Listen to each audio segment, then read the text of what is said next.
Close your eyes for a moment and imagine a path carved not by man but by divine will, a path walked by prophets, guided by revelation, lit by the eternal flame of truth, a path that stretches not just 1400 years back but thousands. Long before microphones, minarets, and media, there was a message, pure, undeniable, unshakable. It echoed through deserts and mountains, through the hearts of men like Ibrahim السلام and Musa السلام. It thundered in the warnings of Nuh السلام, and it healed through the mercy of Isa السلام. And finally, it reached perfection through the seal of all prophets, Muhammad. This is not just history, it is legacy. A legacy that didn't begin in Makkah but was perfected there. A legacy older than kingdoms, deeper than empires. A legacy of surrender, of submission, of Islam. You see, this story isn't about a religion that just appeared. It's about a divine calling that always was, a calling to recognize the one, to worship the one, to obey the one. It's about truth that stood tall against every wave of corruption and misguidance. It's about how the human soul, from Adam al-Islam to today, has always had one compass, Allah. So stay with me, stay with your heart open, because what we're about to unfold is not just the history of Islam, it's the origin of truth, the foundation of your purpose, the roadmap to your creator. And by the end of this journey, you won't just know what happened 3,000 years ago, you'll know what's always been calling you home. Long before the final revelation descended upon the heart of Prophet Muhammad, the essence of Islam already lived and breathed through the lives of the prophets who came before him. It is a powerful truth that Islam did not begin 1400 years ago. It was completed and perfected through Prophet Muhammad, but its roots go far deeper, embedded in the very first man who walked the earth, Prophet Adam. Islam, which means submission to the one true God, is not a new religion. It is the original way of life that Allah ordained for humanity from the very beginning.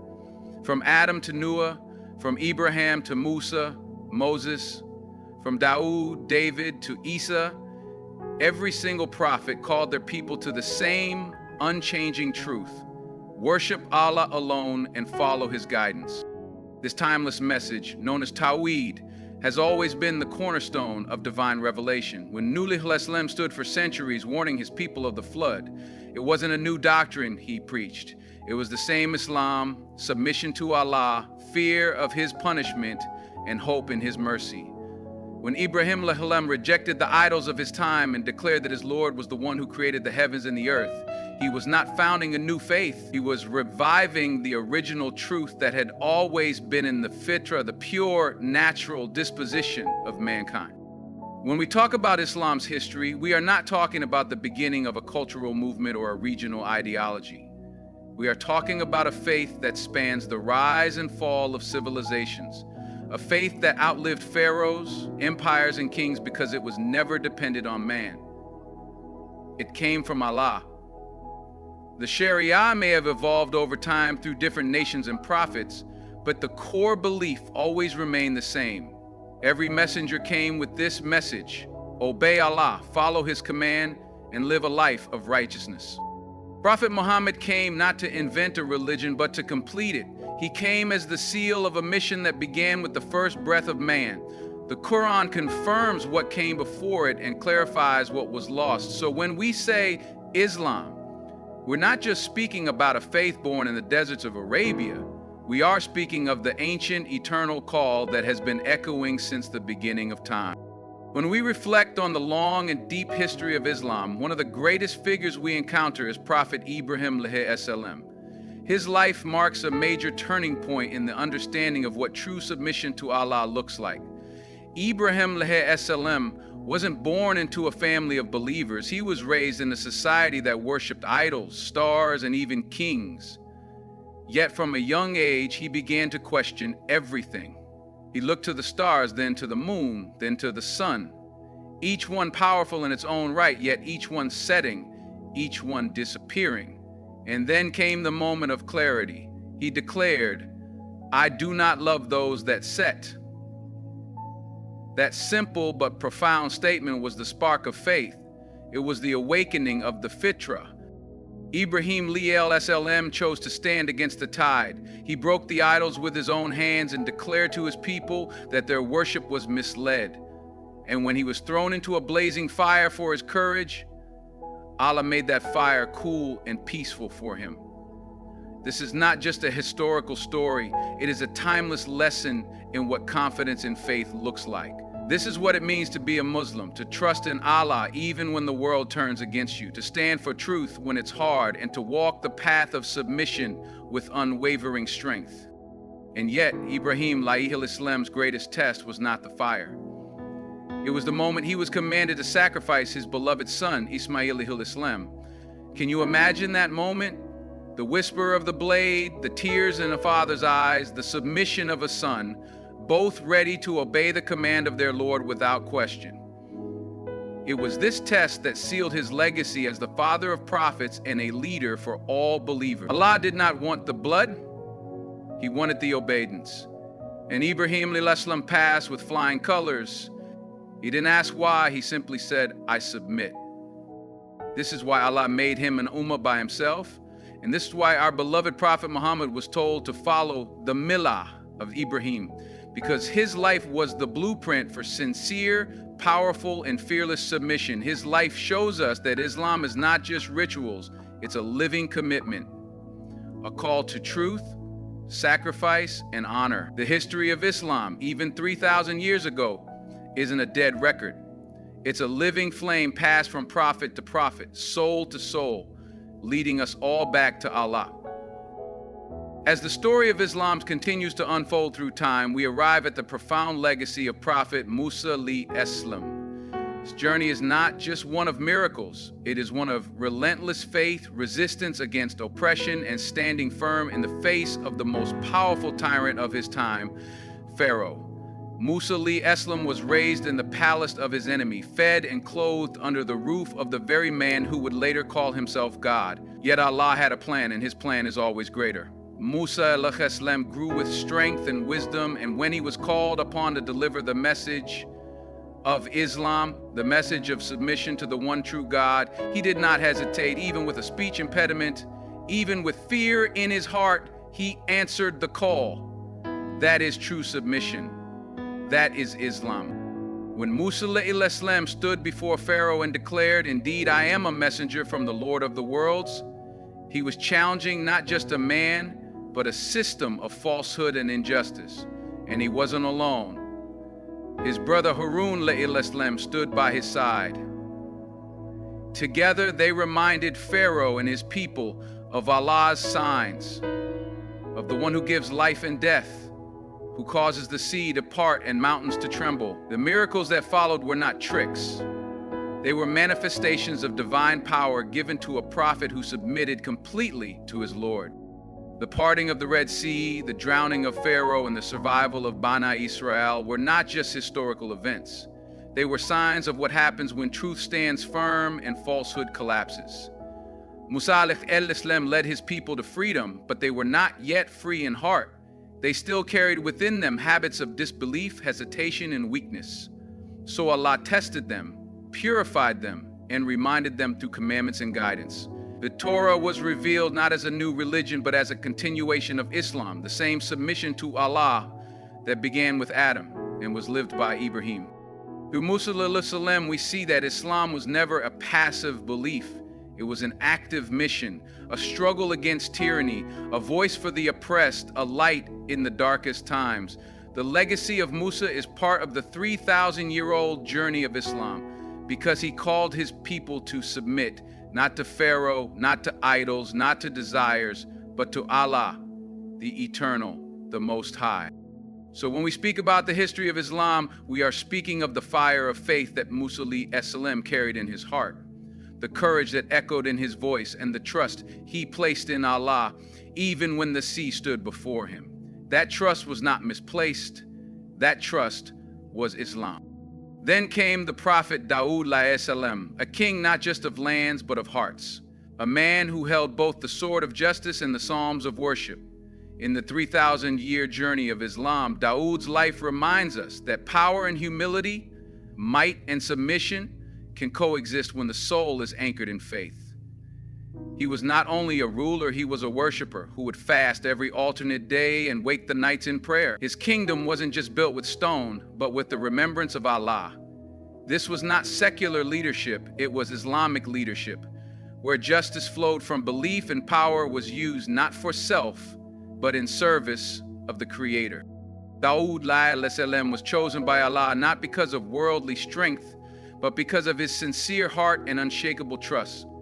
When he faced Jalut Goliath, he wasn't a mighty warrior, he was a young believer with a stone in his hand and tawakkul in his soul.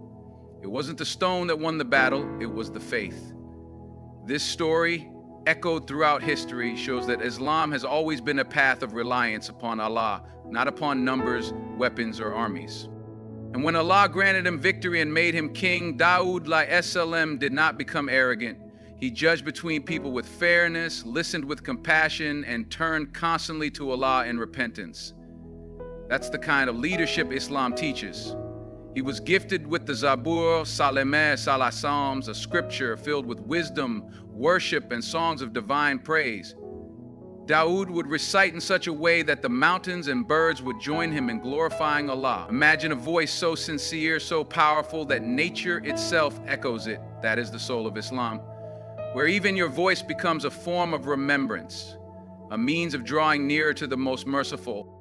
This wasn't a new religion. This was the same call as Ibrahim, as Musa, as Adam before them. Submit to Allah, obey Him, worship Him alone. Tawheed alayhi shows us that Islam isn't about denying the world. It's about transforming it through belief, through justice, through sincere worship.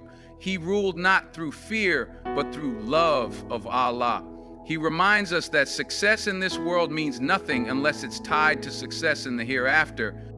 So when we trace the history of Islam, Tawheed stands tall as a monument of balanced faith, a man of action and a man of worship, chosen by Allah to show humanity that leadership without submission is hollow, but submission with justice is divine.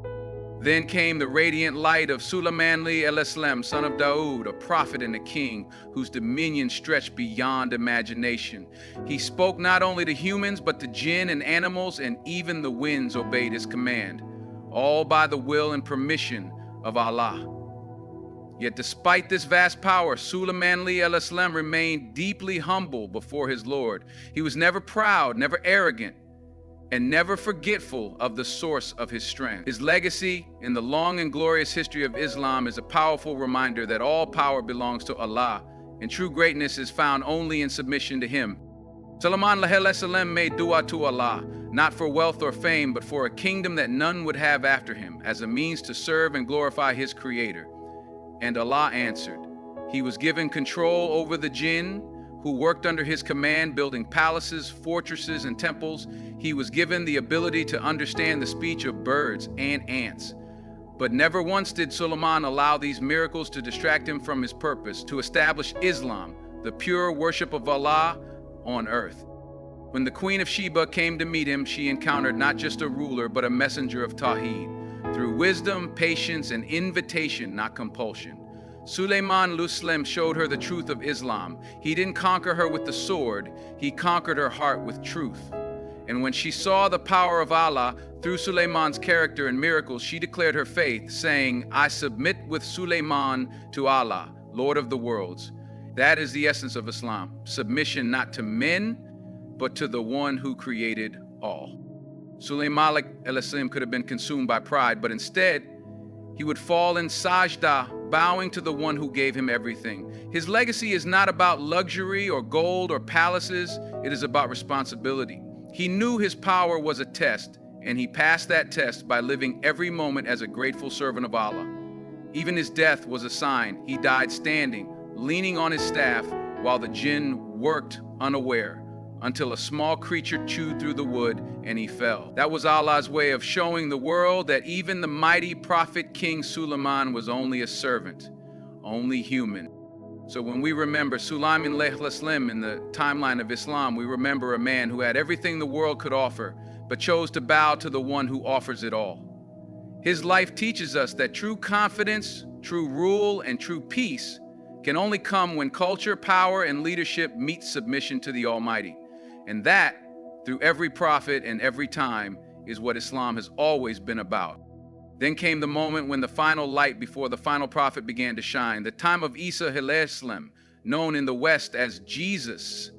But to us as Muslims, he is not the Son of God, nor part of any divine trinity. He is a prophet, a mighty messenger, born miraculously by the will of Allah to Maryam alayhi salam, a pure and chosen woman.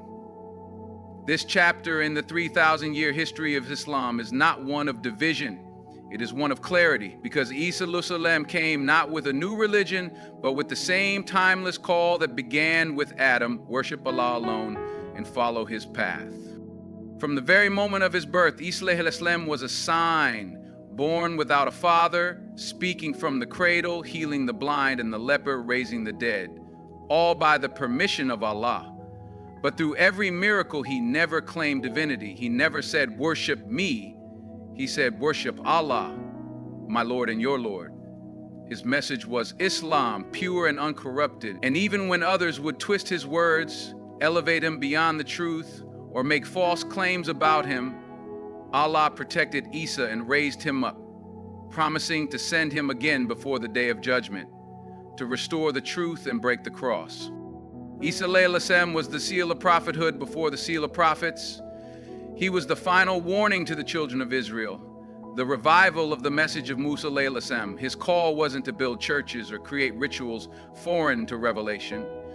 It was a call to sincerity, to compassion, to the worship of the one and only Lord of the heavens and the earth.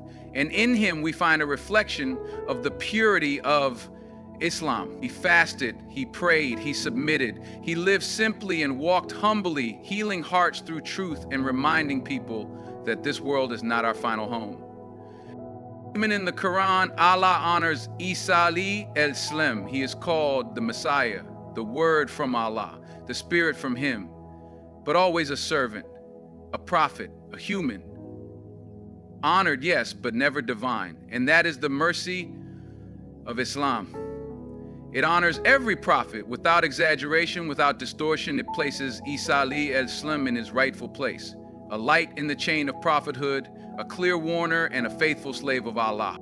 When he returns, as promised, he will not return to start a new religion or claim a throne. He will return as a follower of Muhammad, break the cross, and lead with justice. That is not a story, it is prophecy. And it completes the arc of truth, the same truth that began 3,000 years ago with the creation of man and continued with every messenger in between. Isa alayhi salam's story reminds us truth does not bend to time, and Islam is not new, it is eternal. Now take a step back, breathe in deep, and look at the full picture. From the moment of creation to the dawn of the final message. Islam has never been a new invention. It has always been the eternal truth, the straight path, the divine command of submission to one true God, Allah. It all began with Adam alayhi salam, the first man, the first prophet. He wasn't just formed from clay, he was formed with purpose. Allah breathed his spirit into him, honored him, and taught him. And Adam submitted. That right there was the beginning of Islam. That was the first message. Obedience, humility, and worship to the Creator alone. Then came the trials, the waves of time, and the ship of faith had to sail through the storm of disobedience. So Allah sent Nuh alayhi salam, and when people denied him, mocked him, and rejected the truth, he didn't build a debate, he built an ark of faith riding above the waves of a drowning world. That ark carried not just his family, not just animals, but the promise that Allah would protect those who submit. Noah didn't give up on his people for 950 years. That's not patience, that's prophetic endurance. He carried the banner of Islam when the world was lost in darkness. Then came Ibrahim alayhi salam, the friend of Allah, a man who broke idols with his hands and false traditions with his heart. He walked away from kingdoms and fire and even his own family, not because he was rebellious, but because he was submitted. Islam through him wasn't just a religion, it was a legacy. Every test he passed was a chapter of trust. Every sacrifice, from leaving his wife and child in the desert to being willing to offer his son for Allah, shaped the foundation for the coming generations. He built the Kaaba. He raised Ismail. He laid the spiritual blueprint for the final prophet. Islam was living in him. After him came Musa عليه السلام, the voice from the fire, the one who stood up to the tyrant Pharaoh. With his staff in hand and Allah on his heart, he led Bani Israel out of slavery. But more than just a liberator, he was a teacher, a lawgiver, a messenger of Tawheed. He showed us that Islam wasn't about ease, it was about standing firm for truth, even when it meant facing the most powerful man on earth. His mission was Islam, his message was submission, and his legacy was resistance through faith. And then Isa عليه السلام, the miracle child, the spirit from Allah. Born without a father, speaking from the cradle, healing by permission, reminding people that he was not God, he was a servant of God. He lived with humility, prayed with tears, and called people to the worship of Allah alone. His message wasn't to be worshipped, but to lead others to worship. He is a prophet, a brother in the chain of messengers, not a break from it. Islam honors him as one of the greatest, but never divine, and he will return not with a new law, but to affirm the final law. As a follower of Muhammad, and finally, the seal of all prophets, Muhammad ibn Abdullah da Achish Dirat, the mercy to the worlds, the one who didn't come with sword and crown, but with revelation and compassion. He didn't just speak the truth, he lived it. Every messenger before him was a lamp. He was the sunrise, and with him, the final chapter of the 3,000-year story was written. But don't get it twisted, Islam didn't start in the desert of Arabia. It was completed there. It began in the heavens, with Allah, with submission, with La ilaha illallah. So when we talk about Islam's history, we're not talking about a timeline. We're talking about a truth that has echoed through the souls of men since the beginning of time. This is not a new religion. This is the original call, the ancient truth, the final mercy. Islam is not 1,400 years old. It's eternal, it's divine. It is the path walked by every righteous prophet, from Adam to Nuh, from Ibrahim to Musa, from Isa to Muhammad, and it still calls to you today. Submission to one, peace through purpose. That is Islam.